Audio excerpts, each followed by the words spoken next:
Quero convidá-los a abrir a Bíblia, sentado como vocês estão. No Evangelho de segundo escreveu João, capítulo de número 1, versículo de número 1 ao versículo de número 18.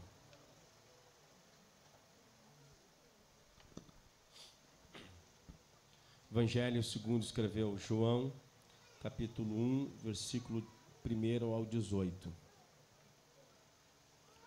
Peço que o Emanuel compartilhe as escrituras com o Darlan, que está do seu lado ali. O Darlan pega a sua Bíblia, lê com a sua esposa, e tu lê com a Vanessa, por favor. O Darlan, para quem não já sabe, aqui da igreja é meu irmão, e veio nos visitar hoje. E se você vê alguém aí que está sem Bíblia e não pertence à igreja, compartilhe também a porção das escrituras sagradas. Muito obrigado, Manuel, pela dedicação. Evangelho segundo escreveu João, capítulo 1, verso 1. Leiamos o texto que diz, na sua introdução, na sua epígrafe, no seu título, a encarnação do Verbo. Diz assim: no princípio era o Verbo estava com Deus, e o Verbo era Deus. Ele estava no princípio com Deus, todas as coisas foram feitas por intermédio dele, e sem ele, nada do que foi feito se fez. A vida estava nele, e a vida era a luz dos homens. A luz resplandece nas trevas, e as trevas não prevaleceram contra ela. Houve um homem enviado por Deus, cujo nome era João. Este veio como testemunho, ou testemunha, para que testificasse a respeito da luz, a fim de todos virem a crer por intermédio dele. Ele não era a luz, mas veio para testificar da luz, a saber, a verdadeira luz, que vinda ao mundo, ilumina a todo homem. O Verbo estava no mundo, o mundo foi feito por intermédio dele, mas o mundo não o conheceu. Veio para o que era seu, e os seus não o receberam, mas a todos quanto o receberam, deu-lhes o poder de serem feitos filhos de Deus, a saber, aos que creem no seu nome, os quais não nasceram do sangue, nem da vontade da carne, nem da vontade do homem, mas de Deus. E o Verbo se fez carne e habitou entre nós, cheio de graça e de verdade. E vimos a sua glória, uma glória do unigênito do Pai. João testemunha a respeito dele e exclama: este é o que eu disse, o que vem depois de mim tem contudo a primazia, porquanto já existia antes de mim, porque todos nós temos recebido de sua plenitude e graça sobre graça, porque a lei foi dada por intermédio de Moisés, a graça e a verdade vieram por meio de Jesus Cristo. Versículo 18, concluindo a leitura, diz assim: ninguém jamais viu a Deus. O Deus unigênito que está no seio do Pai é quem o revelou. Ninguém jamais viu a Deus. Ninguém jamais olhou para ele. Ninguém jamais teve um vislumbre da sua glória. Ninguém, a não ser aquele que seu próprio Filho. Ele nos revelou, de tal maneira que ele diz: quem vê a mim, vê o Pai, porque eu e o Pai somos um. Hoje nós vamos dar início à série sobre o nascimento do Rei. Está ali no pé da árvore, que de repente para alguns vão se escandalizar hoje. Tem uma árvore de Natal na igreja evangélica, Assembleia de Deus. Não poderei me deter em tudo que a história fala sobre a árvore de Natal. Segundo a cristandade católica apostólica romana, o pinheiro é um símbolo da Trindade pela forma dele, Pai, Filho e Espírito Santo. Segundo a percepção luterana e reformada, é símbolo da vida, porque o pinheiro é a única árvore que consegue viver e subsistir nos países nórdicos, onde tem neve, muita temperaturas super baixas, é símbolo de vida.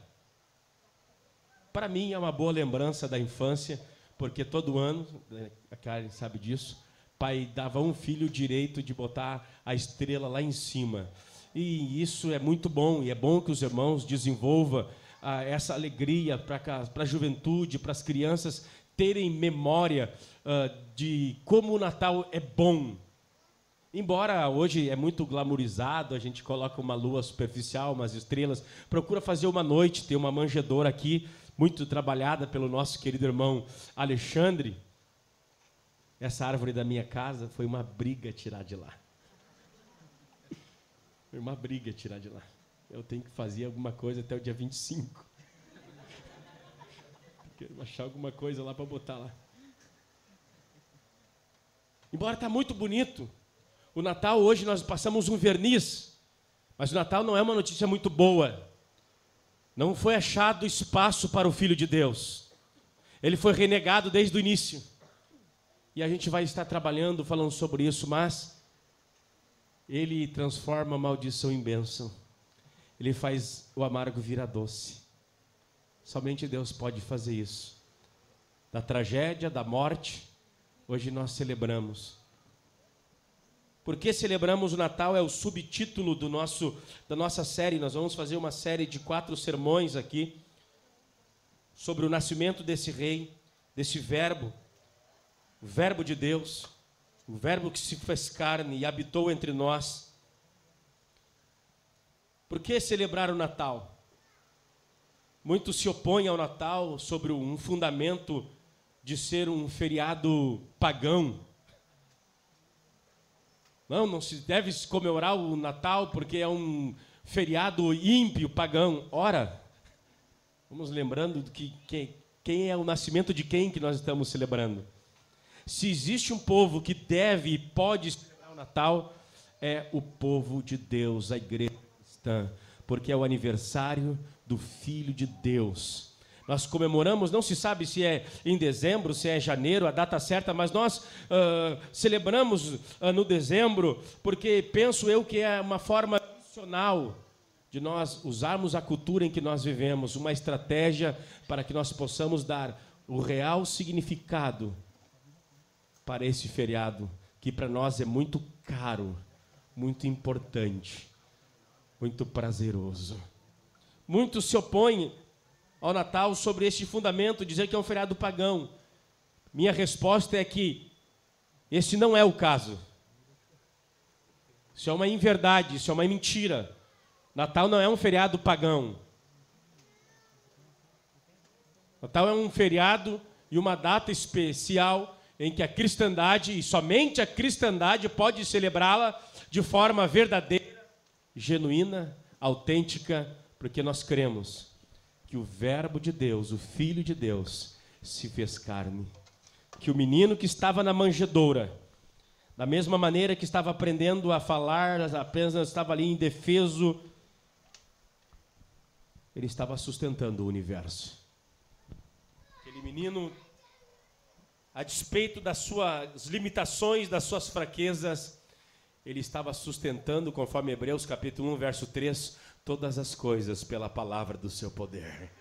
A lua estava onde estava, porque o menino estava regendo. O sol estava onde estava, porque o menino estava regendo. Você estava aqui, você estaria aqui, porque o menino está regendo todas as coisas, passado, presente e futuro. Porque Hebreus diz que Jesus é o mesmo ontem, hoje e é eternamente. O menino, ele é pré-existente e o menino tem a eternidade, porque ele é divino. Iremos falar daqui a pouquinho mais sobre isso. O mundo comercializa essa data.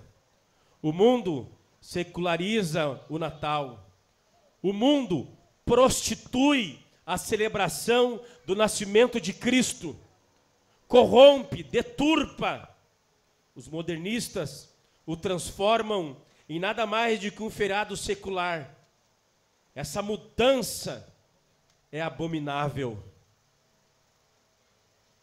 Essa mudança chega a ser ridícula, em que as pessoas nem falam do ser de Deus, não falam da sua divindade, da sua glória, da sua majestade.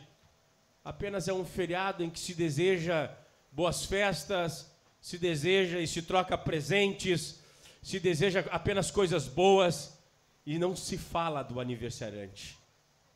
E não se fala o porquê se celebra esse dia e essa data, e essa ocultação de significado é pagão, é ímpio, é abominável. Embora muitas razões que as pessoas, às vezes legalistas, muitos cristãos fundamentalistas, que se opõem ao que nós estamos fazendo aqui, e eu aqui quero dizer aos irmãos que são sinceros, são gente piedosa, que aprendeu dessa forma, não estou aqui me opondo a essas pessoas, mas eu entendo que eles estão equivocados. Eu entendo que mesmo na sua sinceridade eles estão errados. Não são menos cristãos, não são menos salvos, são gente que ama Deus, que estão procurando acertar, mas estão equivocados, e eu poderia provar isso. Lá em Romanos capítulo 14, verso 4 ao 6, Paulo diz, tem gente que faz distinção de dia e dia. Tem gente que acha igual todos os dias. Cada um tem essas coisas resolvidas dentro do seu coração. Nós entendemos que é um dia especial. Então não temos um fundamento que impeça o que nós estamos fazendo aqui essa noite. E Paulo diz, olha, tem gente que faz diferença e tem gente que não faz diferença. Tem gente que acha que os dias são iguais, tem gente que acha que não são iguais todos os dias. E nós, cristãos, que entendemos o significado do cristianismo, entendemos que isso não é uma data comum, não é uma data simples. Há 2000 anos atrás, em um estábulo,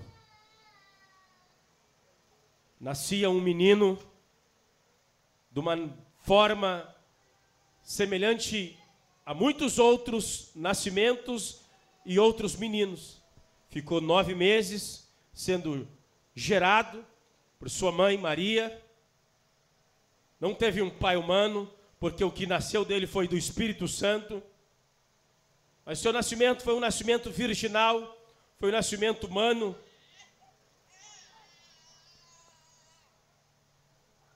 Mas o que diferencia esse nascimento é que esse menino era o Filho de Deus. Filho de Deus. E o que é tão importante sobre o Natal? O que faz do Natal ser tão importante? Nós vamos falar em 4 domingos respondendo essa pergunta. A primeira resposta a essa pergunta, o que é tão importante sobre o Natal? Por que celebrá-lo? Por que se reunir? Existem muitas razões. Existem infinitas razões. Mas nesse mês, nessa série de mensagens, nós vamos responder de 4 maneiras, de 4 formas, o que é de tão importante sobre o Natal. O que é tão importante sobre o Natal?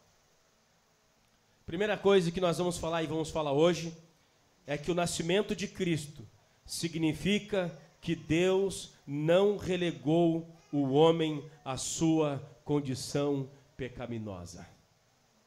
O que faz do Natal ser tão importante? Primeira razão, e será o primeiro sermão dessa série que hoje eu vou falar, é esse. O nascimento de Cristo significa que Deus não relegou ao homem a sua condição pecaminosa. Deus não abandonou o homem em seu pecado. O homem pecou, o homem se rebelou, mas Deus não deixou o homem neste estado. Deus buscou o homem fugiu de Deus, mas Deus foi em busca do homem perdido. Essa é a primeira razão que faz o Natal ser tão importante. A segunda razão pela qual o Natal é importante é que o nascimento de Cristo conota a identificação de Deus com o homem. Nós não temos em Jesus um Deus distante, um Deus alheio, um Deus diferente, um Deus que não sabe o que é ser decepcionado, um Deus que não sabe o que é trabalho, um Deus que não sabe o que é ser desprezado, um Deus que não conhece até mesmo o nosso maior problema, que é a morte. Deus conheceu a morte, e deixa eu dizer uma boa notícia: Ele venceu a morte, porque em Jesus Deus se identificou conosco, na encarnação do Verbo. O Verbo, como diz Agostinho, sem deixar de ser o que era, Ele se tornou o que não era. Sem deixar de ser Deus, Ele se tornou homem, Ele se tornou humano. Ele não deixou sua divindade, Ele oculta a divindade dentro de um corpo humano, dentro de uma natureza humana. Sem deixar de ser o que era, Ele se torna o que não era, Ele se torna gente. Em Jesus nós temos a expressão exata de quem Deus é, mas também em Jesus nós temos o modelo e o padrão exato de como o homem deve ser. Ele é o Deus perfeito e Ele é o homem perfeito. Ele é o Deus Salvador e Ele também é o Deus exemplo para toda a humanidade. Machos e fêmeas, todos homens, se querem ser humanos na sua maior plenitude, devem viver como Jesus de Nazaré. Ele se identificou. Terceira razão que faz o Natal ser tão importante, a terceira verdade sobre o nascimento de Cristo. O que é de tão importante sobre o nascimento do Salvador? Terceira razão é que no nascimento de Cristo, o nascimento de Cristo declara que Deus redimiu o seu povo. Ele assumiu uma forma humana. Ele assumiu um corpo humano para morrer em nosso lugar. Você negar a humanidade de Jesus, a encarnação de Jesus, você negou o propósito pelo qual Ele veio redimir. Hoje eu vou pregar sobre o nascimento de Cristo. Significa que Deus não deixou o homem em sua condição pecaminosa. Marcelo irá pregar semana que vem sobre o nascimento de Cristo. Nos diz que Cristo se identificou com os seres humanos. Deus é um Deus condescendente, é um Deus que nos entende, é um Deus que sabe o que é ter coração humano, o que é ter pensamento humano. Ele foi tentado em todas as coisas, porém sem pecado. Ele pode socorrer-nos hoje. Terceiro domingo da série, o Alexandre vai estar pregando sobre o nascimento de Cristo. Declara que Deus redimiu o seu povo. Eu vou estar no último domingo deste mês, encerrando a série, falando que o nascimento de Cristo nos diz que a verdade entrou no mundo. Eu vim, disse Jesus no Evangelho de João, para testificar da verdade. O mundo diz que a homossexualidade hoje não é errado. O mundo diz para você procurar alegria e prazer em você mesmo. O mundo procura dizer que você deve apenas buscar o materialismo. O mundo está cheio de mentiras satânicas e engano. O mundo diz por aí que cada um decide a sua verdade. A Bíblia diz que Jesus, Ele é a verdade de Deus e a verdade absoluta. Ele é o parâmetro de toda a realidade. Bendito seja o nome do Senhor. Ele nos redimiu de toda a vida ilusória, pagã, louca, e nos faz ter uma vida lógica, real, verdadeira, concreta, consubstancial, porque Ele é a verdade que traz sentido a essa humanidade. Bendito seja o nome do Senhor. Por que celebramos o Natal? São esses 4 os motivos que nós vamos estudar aqui e pregar aqui, melhor dizendo, todos os domingos que sucederão. E eu quero convidar você a estar em todos os domingos dessa série. Então vamos conversar um pouco sobre isso, falar um pouco sobre isso.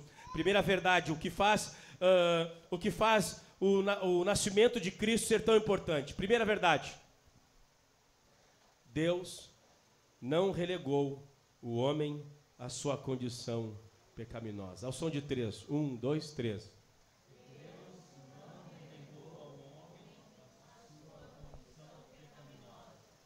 Como diz o Boris Casoy, isso é uma vergonha. Vamos fazer melhor, bem bonito para Jesus. 1, 2, 3. Deus não relegou o homem a sua condição pecaminosa.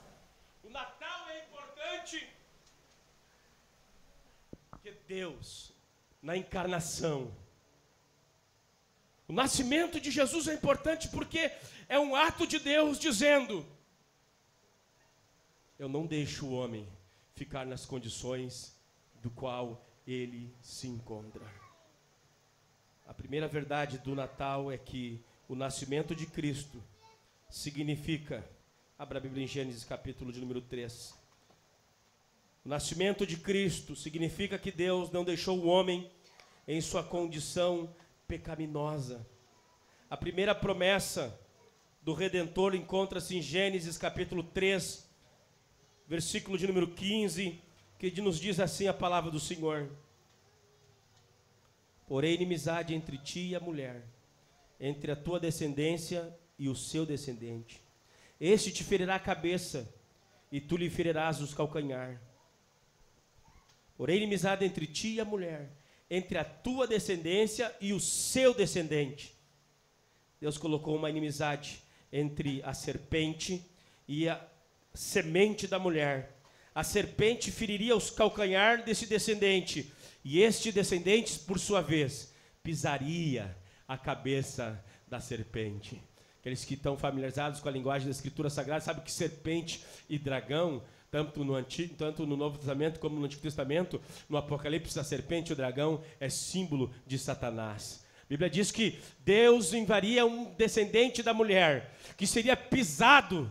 Na cruz ele foi ferido, mas esta ferida seria o golpe fatal e final sobre o dragão, o acusador, o diabo, o adversário do povo de Deus, o adversário do próprio Deus. Ele pisaria o calcanhar dessa semente, ele feriria essa semente, mas essa semente triunfaria para a glória de Deus, para o bem do povo. Bendito seja o nome do Senhor, e para a glória dele mesmo como Redentor. Essa primeira promessa do Redentor encontra-se em Gênesis 3,15. Após o homem pecar, Deus não deixou o homem em seu pecado, Deus o buscou. Olha que diz em Gênesis capítulo 3, verso 8 ao 9. Quando ouviram a voz do Senhor. Por favor aí, Reuter. Eu vou falar mais baixo, prometo para vocês. Dá volume que eu não tenho um problema no ouvido direito. É por isso que vocês reclamam do pastor gritando. Mas eu vou me segurar. Lê-se em Gênesis 3, do 8 ao 9, as seguintes questões. Leia aí na sua Bíblia, acompanhe, por favor. Quando ouviram a voz do Senhor Deus, que andava no jardim pela viração do dia, esconderam-se da presença do Senhor Deus, o homem e a sua mulher, por entre as árvores do jardim.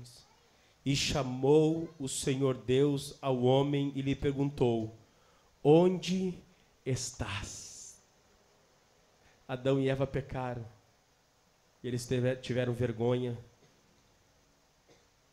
O pecado traz vergonha, o pecado traz culpa, o pecado traz intriga, eles começam a se acusar, o pecado traz destruição, traz morte, e eles envergonhados saem fugindo de Deus.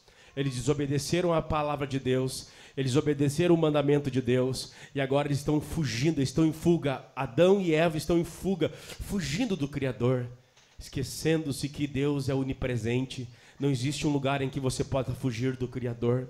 O salmista diz: se eu subo aos céus mais profundos, lá tu está. Se eu cavar um buraco na cova, no abismo mais profundo, lá você está também.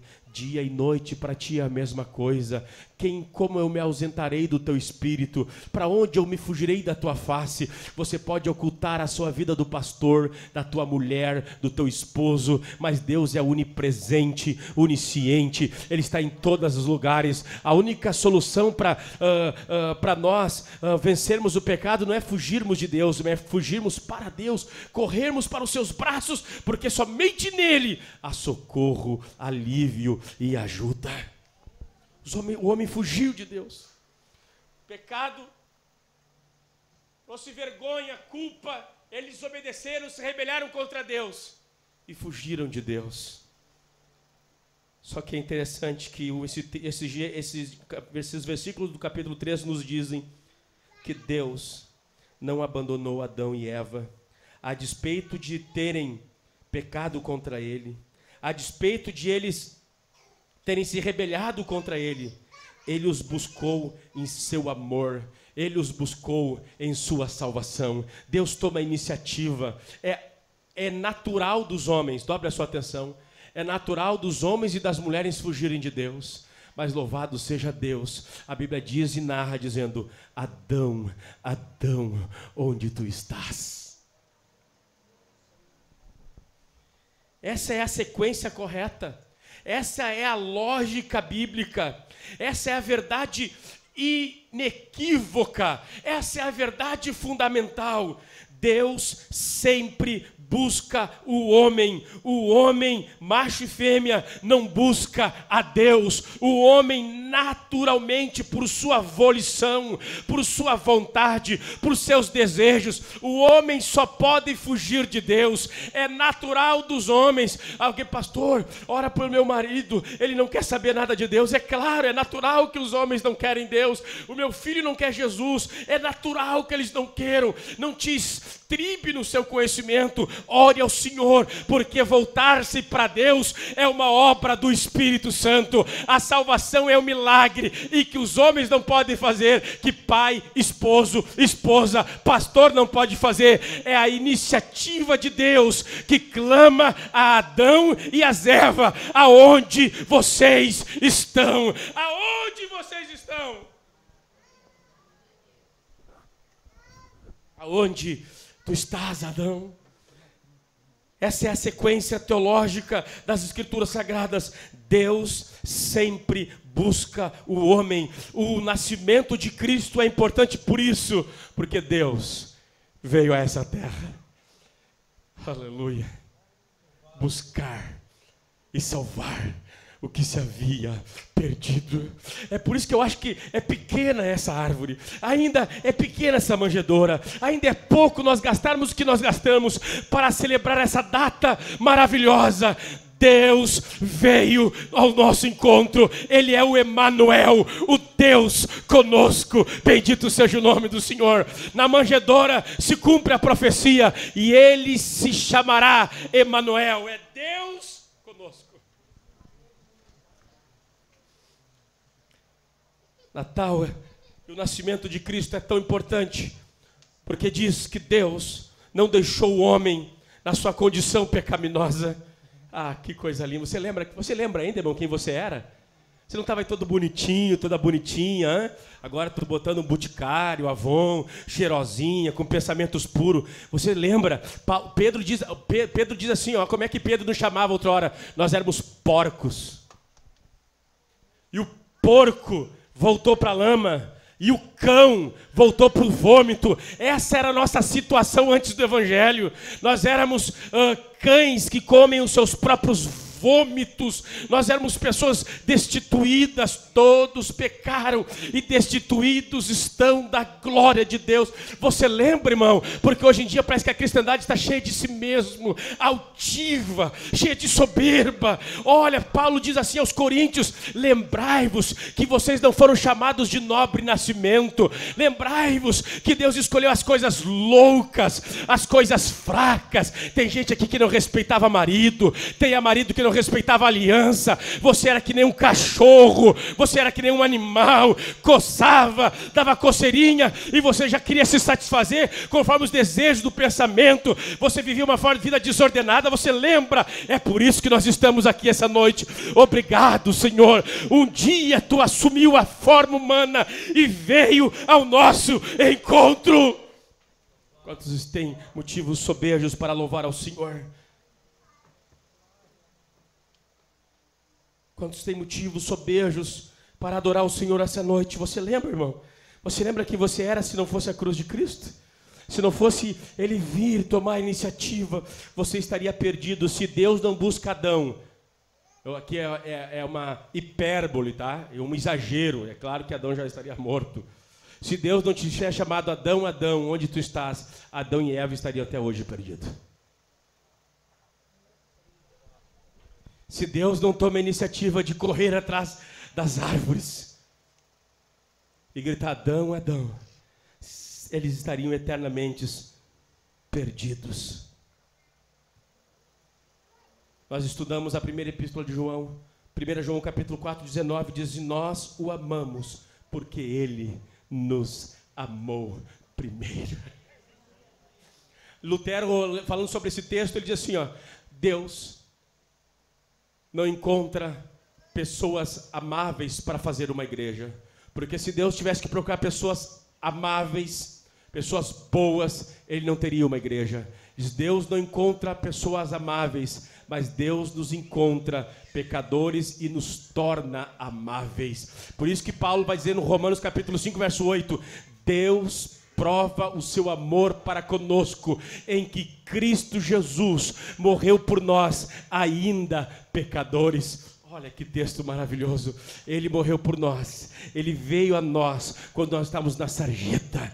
Ele veio, nós somos crentes em resposta ao seu amor.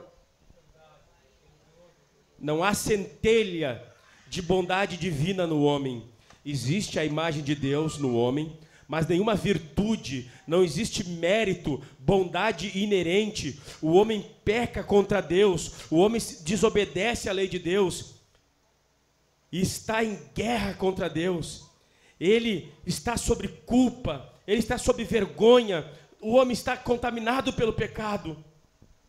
Mas a despeito de tudo isso, Deus ainda busca o homem. O nascimento de Cristo é importante, porque está dizendo, a despeito de quem você é, ou de quem você seja, o que você fez, eu assumi a forma humana para te tirar dessa situação. Não me interessa a forma do teu casamento, não me interessa a tua conduta moral, não me interessa a forma e o problema que você está. Eu venho e eu sou o único que posso te colocar de pé novamente. Eu sou o único que posso reatar aquela amizade que nós tínhamos antes do capítulo 3 de Gênesis. Capítulo 1 e 2, a Bíblia diz que Adão e Eva gozavam de uma comunhão na viração do dia com Deus. Somente Deus pode dar aquilo que o próprio Deus começou. Ele fez Adão e Eva em amizade com Ele. Somente Deus pode fazê-lo. Não há nenhum mérito, nenhuma virtude no ser humano. O Natal é uma resposta. O Tim Keller já falava isso. Eu até publiquei semana passada na minha timeline. O verdadeiro significado do Natal é que o homem não pode salvar a si mesmo. Ele encarna para fazer por nós o que nós não podemos fazer por nós mesmos. Bendito seja o nome do Senhor. Eu imagino que o Natal não é apenas para a gente celebrar dando glórias a Deus, aleluia, claro que é isso, mas nós deveríamos estar todo mundo quebrantado, chorando, agradecendo ao Senhor. Obrigado, Senhor, obrigado porque tu enviaste teu único filho a este mundo para resolver o meu problema contigo.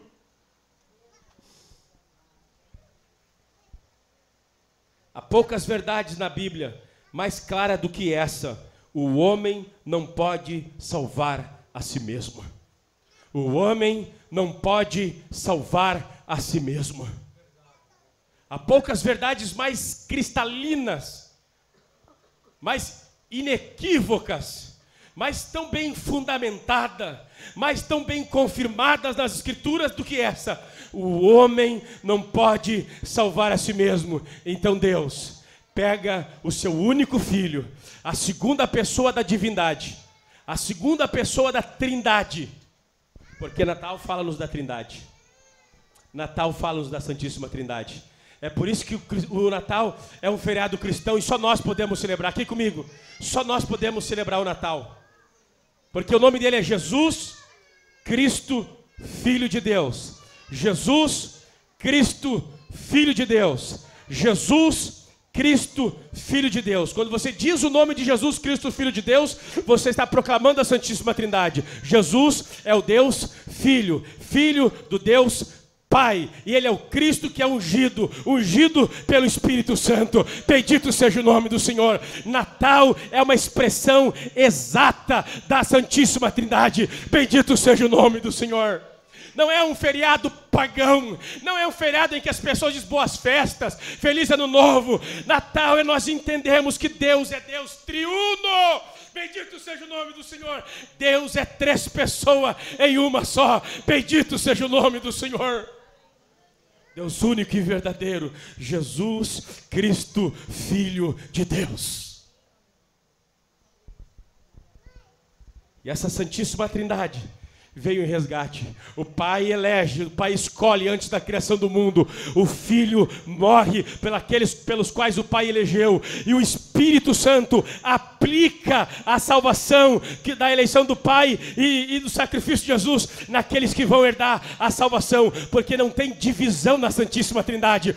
Pai, Filho, Espírito Santo concordam na salvação e na redenção, nesse buscar daqueles pelos quais Cristo vai colocar na eternidade para todo sempre. Por isso que Pedro diz: eleito segundo a presciência de Deus, para a aspersão do sangue de Jesus e para a santificação no Espírito Santo. Não tem como ser salvo, não tem como ser perdoado se não enxergar Deus como Deus é. E como Deus é? Deus é Pai, Filho, Espírito Santo. 3 pessoas em um só Deus, uma só natureza. Nós estamos aqui mais ou menos 100 pessoas nesse ambiente. Nós somos 100 pessoas distintas, mas uma natureza humana. É mais ou menos isso. Deus tem uma natureza divina. Não existe 3 deuses, um só Deus. Bendito seja o nome do Senhor. Mas uma só essência.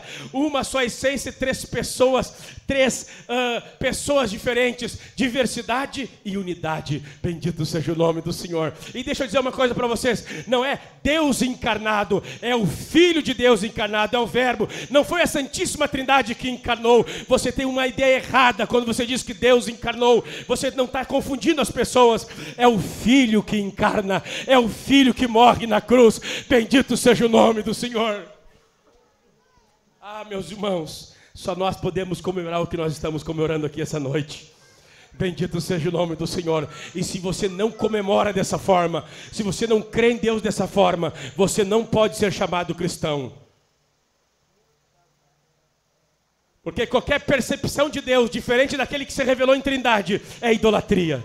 Aleluia. Aleluia. Nós temos que receber Deus como Deus se revelou nas Escrituras Sagradas. E Ele se revelou como Pai, Filho e Espírito Santo. E essa Trindade Santa veio à nossa procura. Nós estamos estudando a doutrina do pecado e nós vimos já aqui em Adão, todos nós caímos, todos nós estamos mortos em delitos pecados. Homens e mulheres podem assegurarem a própria condenação. Homens e mulheres podem assegurar a própria condenação, mas não podem assegurar a própria salvação. A salvação é um dom do Deus Trino, que elege, que aplica a salvação e que paga o preço da nossa salvação. Deus que elege, Deus que redime e Deus que faz a obra no nosso ser, na história acontecer. O homem pode garantir, assegurar sua própria condenação, mas não pode assegurar a sua própria salvação. É por isso que ele teve que vir. O nascimento de Jesus nos informa: Deus não nos deixou banido da sua graça. Deus não nos relegou na inimizade que nós tínhamos. Conforme diz Efésios, o homem está morto espiritual, está culpado em pecado, escravizado pelo diabo, escravizado pelo mundo, escravizado pela carne. Nós somos filhos da ira de Deus, conforme diz Efésios capítulo 2, nós estávamos mortos em delitos e pecados. Nossa situação era essa, mas Deus não nos permitiu ficar assim. Não, você não nasceu para ir para o inferno. Deus, praticamente, quando nós estamos meio agitados, o nosso pai vem dar um tapa no nosso peito, sabe? Pá, para aí, rapaz, te orienta. Deus fez isso conosco. Nós estávamos na imbecilidade, na loucura dos nossos próprios pensamentos, achando que nós estamos ganhando a vida. Eu estou aproveitando a vida, destruindo na drogadição, experimentando todo tipo de droga ilícita, destruindo o cérebro, destruindo o organismo, praticando todo tipo de sexualidade livre, sendo alvo de todo tipo de doenças venéricas. Nós achávamos que estávamos vivendo, nós éramos uns idiotas, uns imbecis, loucos no pecado, na escravidão desse mundo. Deus literalmente coloca a mão no nosso peito e diz: para aí! Pai, Filho e Espírito Santo, na obra salvadora, como canta o coral aqui, o plano eterno, o plano da salvação, vem e nos barra. Obrigado, Senhor. Obrigado, Senhor, porque Tu nos salvou da nossa loucura. Obrigado, Senhor, porque Tu nos salvou da nossa sandice, da nossa irracionalidade, porque o pecado é irracional. Você lembra do filho pródigo? Quando ele cai em si, caindo em si, ele está comendo bolotas junto com o porco, e ele caindo em si. O pecado é falta de juízo, é falta de noção. Eu não consigo compreender que um homem casado 30 anos, 20 anos, troca a família, troca tudo, destrói tudo por uma aventura. De forma lógica, racional, o pecado é uma irracionalidade. Os jovens bonitos, saudáveis, perdem uma carreira promissora na profissão, porque começam a se aventurar em drogas ilícitas e etc e tal, está se autodestruindo, e quando a gente vê sentado na sarjeta, em cima do próprio vômito, vindo de uma balada, coisa boa, coisa do diabo, infernal, é ilógico, é irracional. Deus vem e nos parou. Obrigado, Senhor. Por isso que o nascimento de Cristo é tão importante, porque Ele não deixou nós na nossa velha forma de viver. Bendito seja o nome do Senhor. Não, o leão não vai andar assim, ele não vai andar assim, fulano não vai andar assim. Eu vou chamar ele, bendito seja o nome do Senhor. Eu vou ao encontro dele, e bendito seja o nome do Senhor. Se há alguém fugindo, ele vem essa noite dizendo: aonde tu estás? Você nunca encontrará paz, você nunca encontrará tranquilidade, você nunca encontrará paz profunda na alma. O pecado dá prazer, mas o pecado não dá alegria. O pecado dá um prazer momentâneo, mas não dá satisfação, não traz paz na alma. Jesus, quando encarna, ele será chamado o Príncipe da paz. Oh, bendito seja o nome do Senhor. Quem sabe você tem procurado alegria, paz, numa vida de sexualidade livre, experimentar todo tipo de droga. Quem sabe você tem procurado uma vida sem limites, sem controle, desregrada. A única coisa que existe nesse coração é tristeza, angústia, porque o prazer do vinho tem limite, o prazer do sexo livre tem limite. A Bíblia diz: ora, o mundo passa, todas as alegrias do mundo são passageiras e transitórias. Ora, o mundo passa, mas aquele que faz a vontade de Deus permanece para frente, porque tudo que vem de Deus é eterno, é duradouro. Bendito seja o nome do Senhor. Há perdão real, há paz real, alegria real. O Natal vem nos falar de esperança. Deus traz a esperança à humanidade perdida. Deus traz paz em Jesus às famílias desconstituídas. Deus traz harmonia em Jesus às pessoas que estão desorientadas, às pessoas que estão moralmente subjugadas em vícios e misérias. Jesus diz: eu vim te buscar para te tirar dessa situação. Bendito seja o nome do Senhor.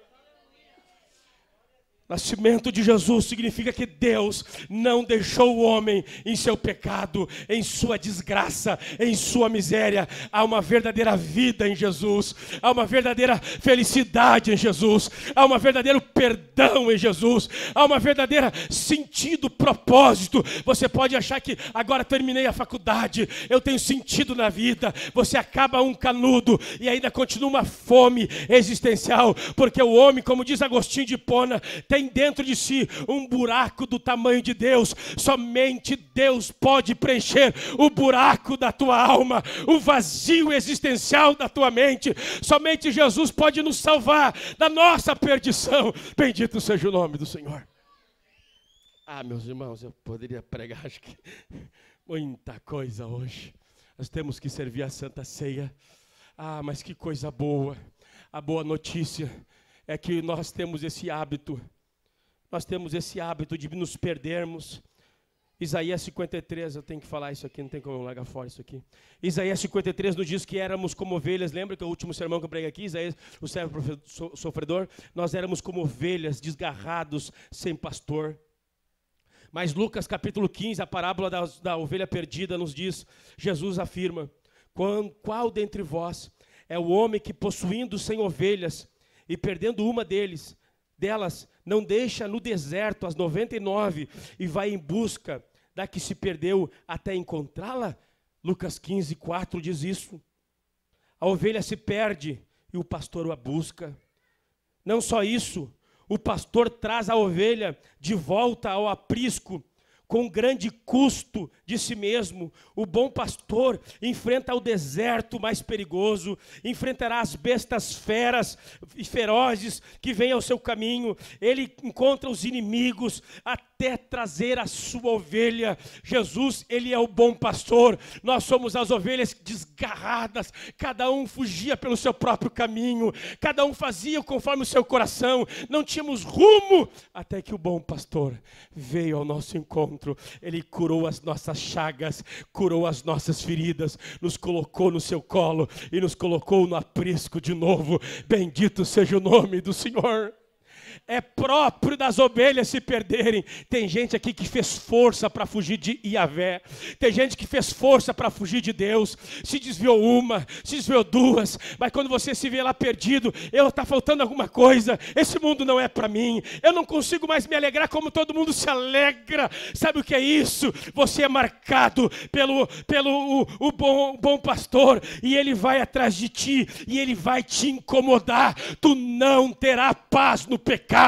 Tu não terá paz no mundo, tu não terá paz fora da igreja.